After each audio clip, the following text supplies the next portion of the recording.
I'm so reserved, and I remember one time a while back, some guy came and I mean, I was with Chris Masters and Carlito.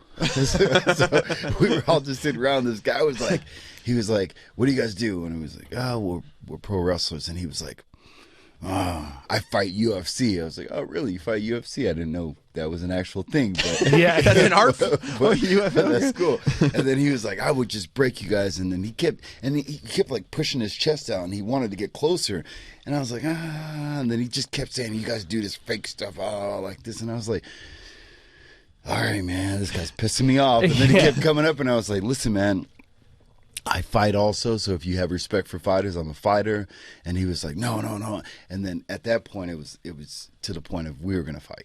Right. And Chris Masters, he was the one that jumped in there and kind of like backed this guy off. But that was the only real time that I had somebody like that. He was a belligerent. He was drunk. We just Gotta be drunk. just walked into the club. Yeah. But typically I don't put myself in those situations. And if I did, I would try to like talk my way back out of it. I'm not one of those ones that just instantly want to throw a punch at somebody for saying something. That's probably rock bottom, right? When you're like, what'd you do? How'd you end up in the hospital? I got drunk and picked a fight with Bobby Lashley. I think I have a problem. I think I can never do this again. Yeah, that's got to be tough. But there are those times because I grew up in combat all my life. Like I started wrestling really early. I do have that like urge to fight. So I go to gyms and do some sparring at times, and I think I still have a fight left in me. You want that? Or two. A fight or two. I think a run. It's like a sickness, but a different kind of sickness. Is that something? Because there's a time limit on it, on all this stuff, right? Just the way life is. Is that something that you would want to do simultaneously to WWE, or is that something where you'd be like, "Let me bow out, let me get a couple fights, and let me come back"? I think I'm in pretty good shape. But I would like to stay with WWE because when I'm done with WWE, I'm retired. I'm retired.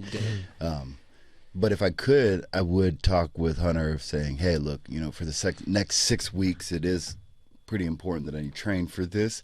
I can still do TVs, but of course, like the last probably 3 or 4 weeks, I got to stay away from physicality in the wrestling ring." What if he tells you, "Okay, but if you lose the fight, that's going to affect standings. If our audience sees you losing this MMA fight, that's going to affect the way you come back to our roster," because I think, That sounds like maybe a motivational speech he'd play in the morning to his cardio. Now he can't. You know what? If they said that, and then I'd say, "Well, then if I do win, that brings more credibility. So you might as well go and hand over the Universal title." Yeah. If we're going to put that kind of stipulations on it, this way this, then this way this. If I win, this happens. If I lose, this happens, and I'd be willing to take it. The result is going to affect your standings here. Will you put it in writing? Yeah, please do. Put it in writing.